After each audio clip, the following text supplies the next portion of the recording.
इन दिनों हमारे इस इलाके में तो भगोरिया की तैयारियां चल रही होगी। चल रही है ना। मैं आप सबको भगोरिया की बहुत बहुत शुभकामनाएं देता हूं। साथियों, भगोरिया से पहले मुझे आप सबके बीच आकर ढेर सारी सौगात, विकास की योजनाएं आपके चरणों में सुपुर्द करने का भी सौभाग्य मिला है। कुछ देर पहले मैंने झाबुआ, खरगोन, खंडवा, बड़वानी, धार, अलीराजपुर समेत पूरे एमपी के लिए हजारों करोड़ रुपए की योजनाओं का लोकार्पण भी किया है। झाबुआ के किसानों के गांव भी समृद्ध हो, इसके लिए आज आदर्श ग्राम योजना की विकास राशि भी जारी हुई है। इस क्षेत्र की कनेक्टिविटी को बेहतर करने के लिए आज मध्य प्रदेश में कई बड़ी रेल परियोजनाओं को भी शुरू किया गया है। आज से रतलाम और मेघनगर रेलवे स्टेशन को आधुनिक बनाने का काम भी शुरू हो रहा है। जनजातीय समाज की मेरी करीब 2 लाख बहनों बेटियों के खातों में 1500 रुपये भी आज भेजे गए हैं। एक साथ विकास के इतने सारे काम ये बता रहे हैं मध्य प्रदेश में फिर से एक बार बनाई हुई ये डबल इंजन की सरकार डबल तेजी से काम कर रही है। विकास के इस महाअभियान का श्रेय मध्य प्रदेश की जनता को जाता है। मैं आप सबको इसके लिए बहुत बहुत बधाई देता हूं। साथियों, यहां आपके बीच आने से पहले मैंने देखा कि मेरी इस यात्रा को लेकर खूब चर्चाएं भी हो रही है। भांति भांति की बातें लिखी जा रही है, भांति भांति की बातें बोली जा रही है। कुछ लोग कह रहे हैं कि मोदी मध्य प्रदेश में झाबुआ से लोकसभा की लड़ाई का आगाज करेगा। मैं बताना चाहता हूं कि मोदी लोकसभा चुनाव के प्रचार के लिए नहीं आया है। मोदी तो सेवक के तौर पर ईश्वर रूपी एमपी की जनता जनार्दन का आभार मानने आया है। मध्य प्रदेश में विधानसभा के नतीजों से आप पहले ही बता चुके हैं लोकसभा के लिए आपका मूड क्या रहने वाला है। एमपी ने ये भी बता दिया है कि भाजपा सरकार की डबल इंजन सरकारों के प्रति जन समर्थन लगातार बढ़ रहा है। इसलिए इस बार विपक्ष के बड़े बड़े नेता पहले से ही नेता विपक्ष में बोलने लगे हैं, संसद में बोलने लगे हैं। 24 में 400 पार, 24 में फिर एक बार, लेकिन इसके पहले मध्य प्रदेश की जनता ने विधानसभा चुनाव में जो हमें भारी जन समर्थन किया है, हमारे इतने सारे साथियों को विजयी बनाया है। आपने हमारे पर जो विश्वास रखा है ना, मैं आज फिर एक बार गारंटी देता हूं कि इस विश्वास के अनुरूप हम दिन रात आपके लिए काम करेंगे।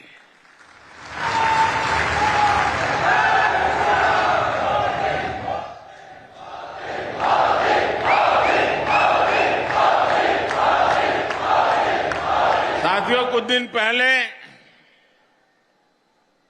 जब विपक्ष में से आवाज आई 400 पार, तो फिर मैंने कहा, देखो भाई, एनडीए की 400 पार की बात तो मैं भी सुन रहा हूं, लेकिन मैं ये भी सुन रहा हूं कि अकेला बीजेपी, अकेला कमल का निशान 370 पार करेगा। 370 पार करना चाहिए कि नहीं करना चाहिए? 370 से ज्यादा सीट आनी चाहिए कि नहीं आनी चाहिए? लेकिन लाओगे कैसे? मैं आपको एक जड़ी बूटी देता हूं, दे दूं? मैं पब्लिकली जड़ी बूटी दे रहा हूं। देखिए, आपको बस आज से यहां से जाकर के एक ही काम करना है, ज्यादा नहीं, एक ही काम। क्या काम करना है?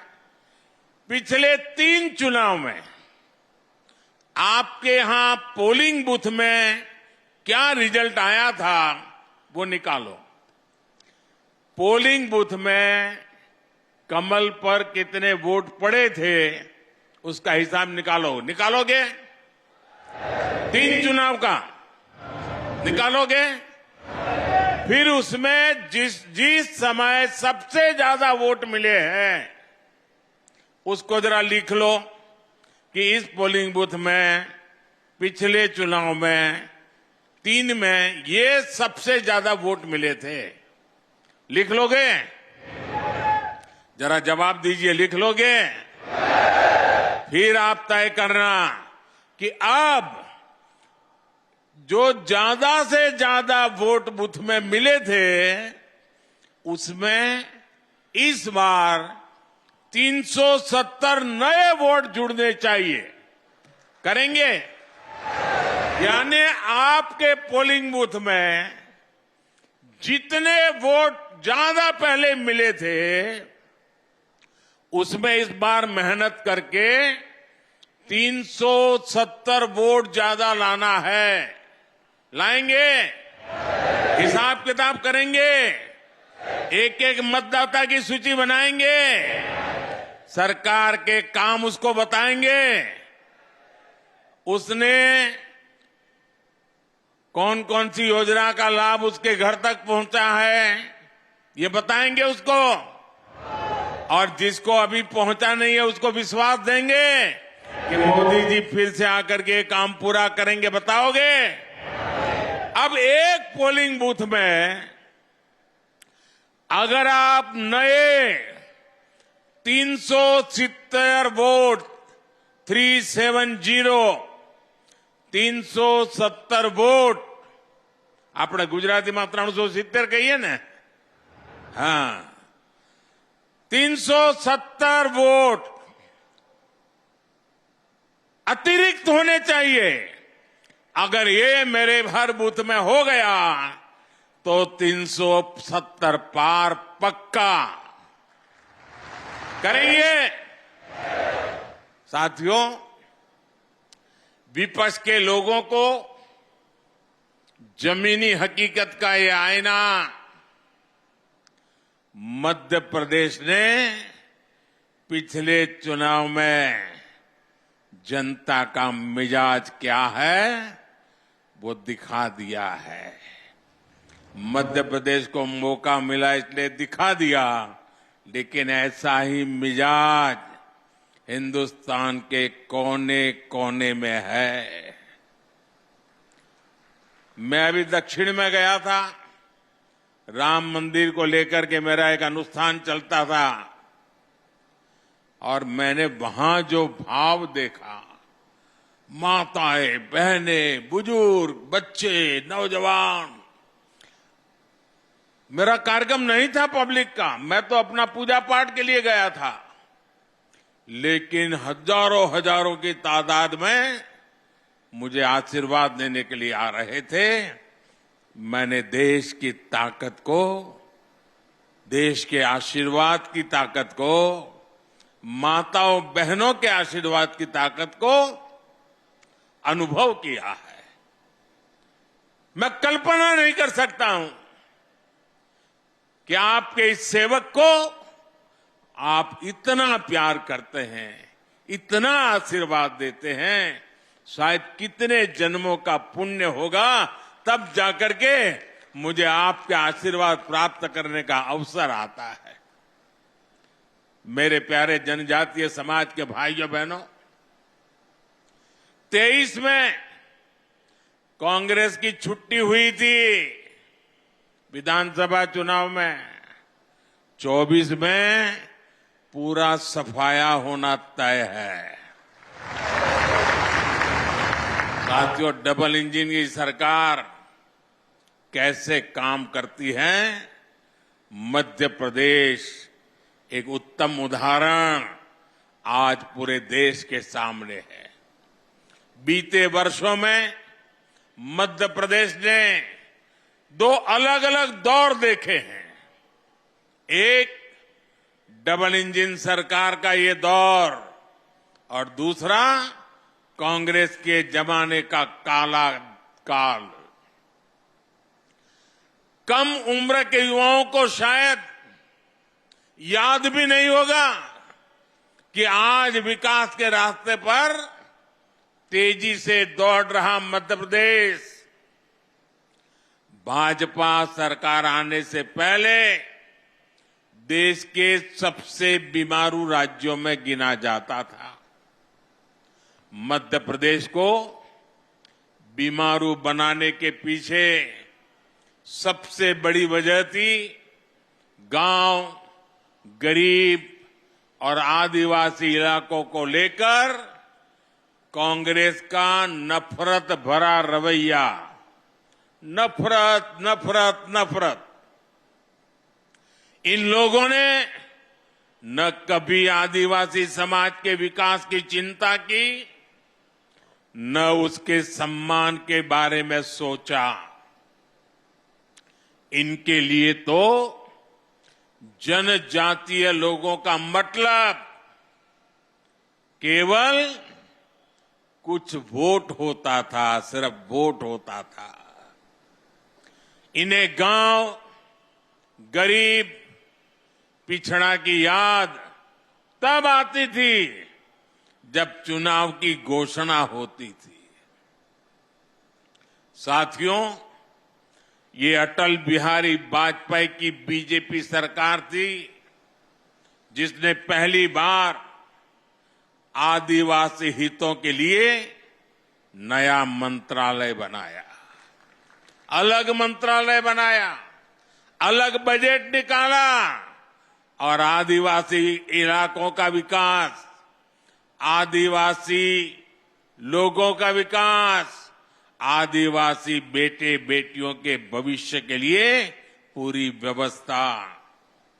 ये हमारी बीजेपी की सरकार है जिसने वन उपज पर एमएसपी में रिकॉर्ड वृद्धि की। ये बीजेपी की सरकार है जिसने एमएसपी के दायरे में वन उपज की संख्या को करीब 10 से बढ़ाकर 90 के आसपास पहुंचा दिया। ये बीजेपी की सरकार है जिसने देश के आदिवासी इलाकों में वन धन केंद्र खोले हैं ताकि आदिवासी उत्पादों को नए हाट, नए बाजार मिले। भाइयों और बहनों, हमारे लिए जनजातीय समाज वोट बैंक नहीं है। हमारे लिए तो जनजातीय समाज हमारे देश का गौरव है। हमारे देश के उज्जवल भविष्य की गारंटी ये मेरा जनजातीय समाज है। आपका सम्मान भी और आपका विकास भी ये मोदी की गारंटी है। आपके सपने, आपके बच्चों के सपने, नौजवानों के सपने, ये मोदी का संकल्प है। इसलिए भगवान बिरसा मुंडा की जयंती को जनजातीय गौरव दिवस के तौर पर मनाने का फैसला मोदी सरकार ने किया। टंटिया मामा के बलिदान को याद कर आज बलिदान दिवस मनाया जाता है। उन्हीं के नाम पर आज मैं युवाओं के लिए क्रांति सूर्य टंट्या भील विश्वविद्यालय की घोषणा कर रहा हूं। आज और भी एक महत्वपूर्ण दिवस है। आज तिलक मांझी, हमारे तिलका मांझी जी, हमारे आदिवासी समाज का गौरव, उन्होंने बिहार के भागलपुर में अंग्रेज 1784 में 1784 में यानी 1857 से भी पहले हमारे तिलक मांझी जी ने भागलपुर के कमीशन किलिंगलैंड को तीर मार करके मार दिया था अंग्रेज को। आज ऐसे वीर पुरुष की जन्म जयंती भी है जब मेरा आदिवासी समाज मेरे सामने बैठा है। आज जो कार्यक्रमों की रचना हुई उसके कारण अब झाबुआ, रतलाम, खरगोन, धार और आसपास के युवाओं को, आदिवासी बच्चों को उच्च शिक्षा के लिए न गुजरात जाना पड़ेगा, न इंदौर, उज्जैन के चक्कर काटने पड़ेंगे। साथियों, गुजरात में मैंने देखा था कि आदिवासी पट्टों में स्कूलों की कमी के कारण बच्चों को स्कूल जाने के लिए कई किलोमीटर चलना पड़ता था। मैं मुख्यमंत्री बना तो इन पट्टों में मैंने स्कूल खुलवाए। मैं आपके बाजू में, यानी पता ही नहीं चलता कि मध्य प्रदेश है कि गुजरात है, यहां के गांव-गांव जाता था, भिक्षा मांगता था और घर घर जाके कहता था कि मुझे भिक्षा में वादा दो, वचन दो कि आप अपनी बेटी को पढ़ाओगे। मैं मुख्यमंत्री था। 13, 14, 15 जून 40-45 डिग्री तापमान रहता था, चारों तरफ गर्म हवाएं चलती थी।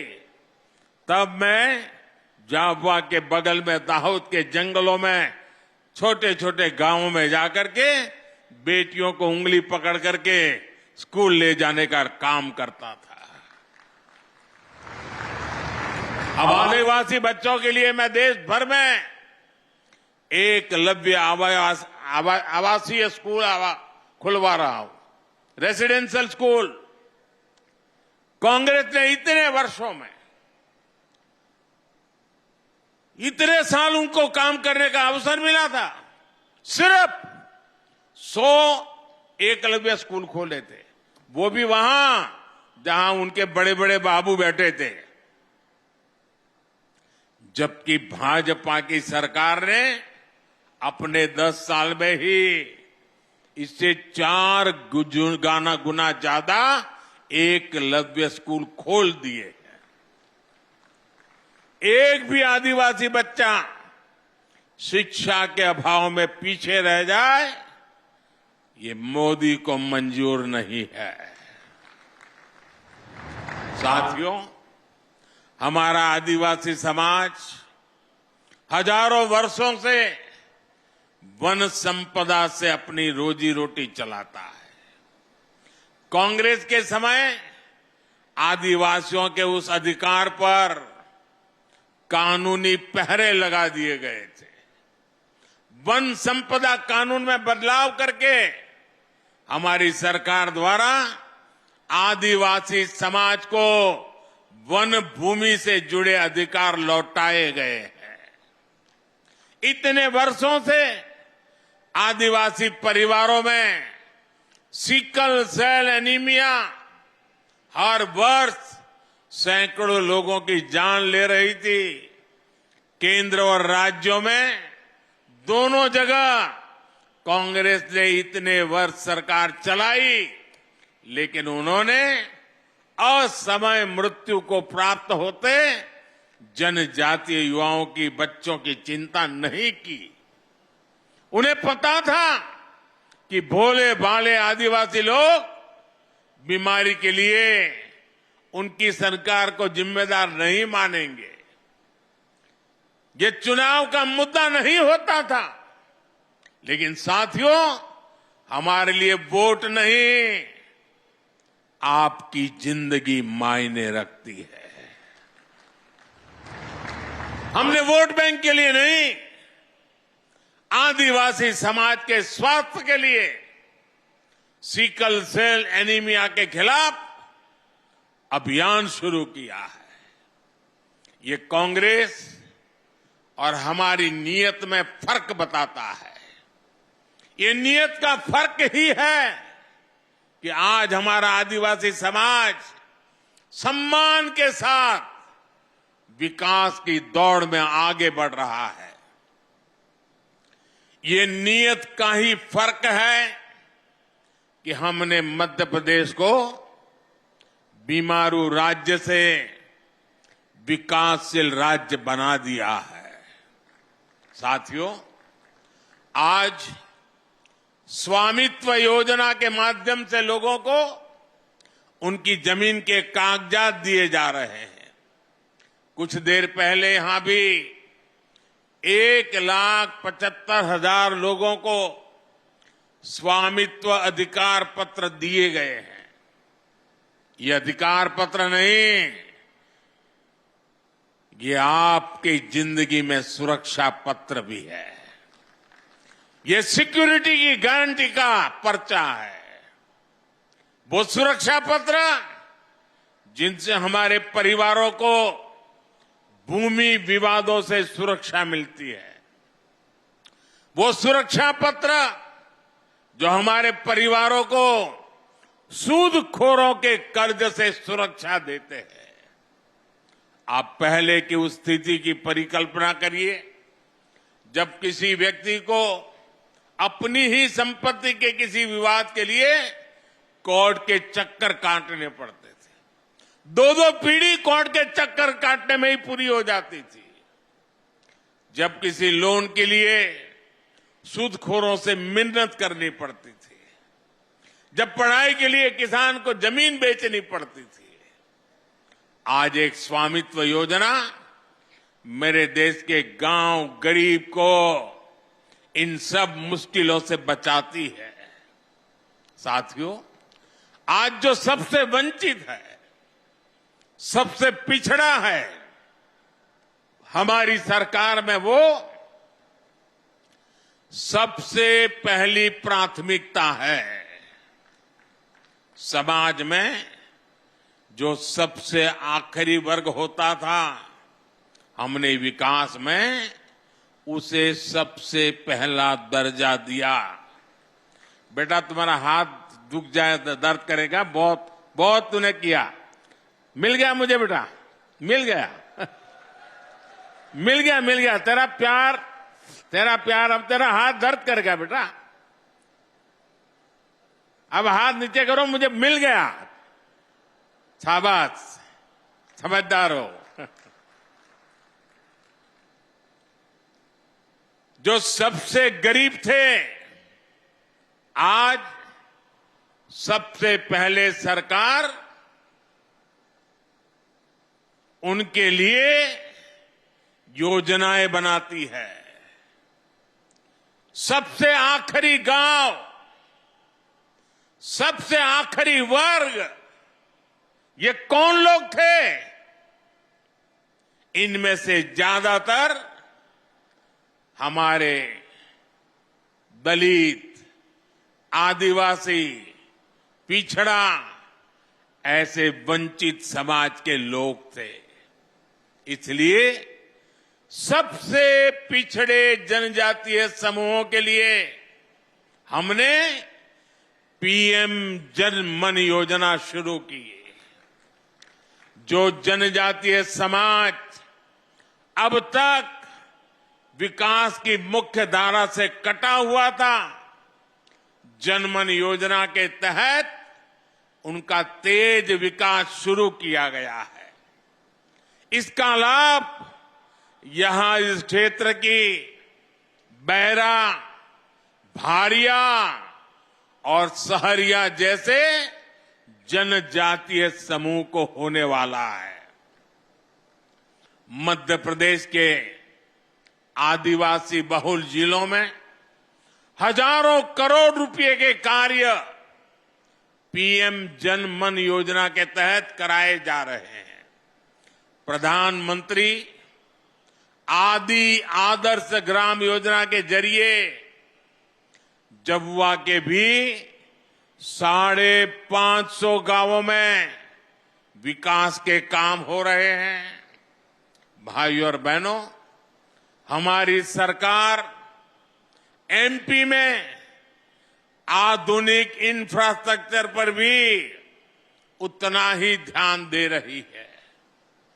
कांग्रेस सरकार के 10 वर्षों में एमपी को रेलवे के विकास के लिए जितना पैसा मिला, आज हम उसे 24 गुना ज्यादा पैसा एमपी के लिए भेज रहे हैं।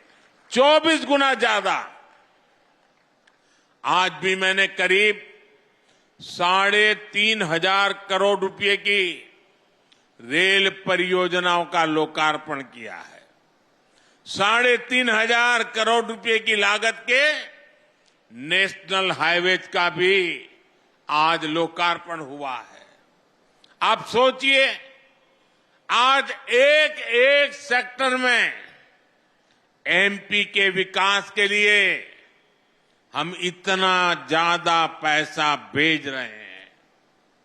वो कौन से इलाके थे जहां रेल की, सड़क की, बिजली की, रोजगार की सुविधाएं नहीं पहुंचती थी? इनमें से अधिकांश जनजातीय और ग्रामीण इलाके ही थे, क्योंकि कांग्रेस को आपके गांव की नहीं, उनको तो अपने महलों की चिंता थी।